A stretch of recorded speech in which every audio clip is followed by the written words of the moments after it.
যিনি অভাবী, সাথে একটু বলেন আল্লাহ পরিবার সন্তান বাচ্চা নিয়ে এত কষ্টে আছি আল্লাহ, আমি জানি আমি ভুল করছি, আমি বুঝি, আমি স্বীকার করি আমি অন্যায় করছি আল্লাহ, আমি স্বীকার করি তুমি যা চাইছো আমি করি নাই, কিন্তু তুমি তো রহমান, তুমি তো রাহিম, তুমি তো দয়ালু, তুমি তো ক্ষমা করবা।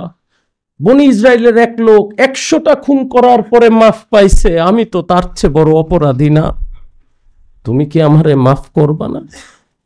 তুমি কি আমাকে ক্ষমা করবা না?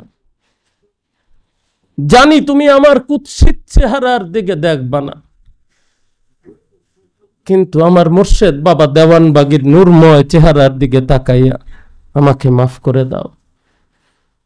মোরাকাবা এটাই, কেউ বুঝুক না বুঝুক এটাই মোরাকাবা। আমি যা বলছি, যা শিক্ষা দিচ্ছি এটাই মোরাকাবা, এটাই সাধনা। বান্দার সাথে মালিকের চাওয়া পাওয়ার কথোপকথনই মোরাকাবা। এই বিদ্যা, এই জ্ঞান, এই আল্লাহর সাথে কথা আপনি যখন শুরু করবেন, তাকে ডাকবেন, ক্ষমা চাইবেন, তার খুশির জন্য নিজেকে পরিচালিত করার চেষ্টা করবেন।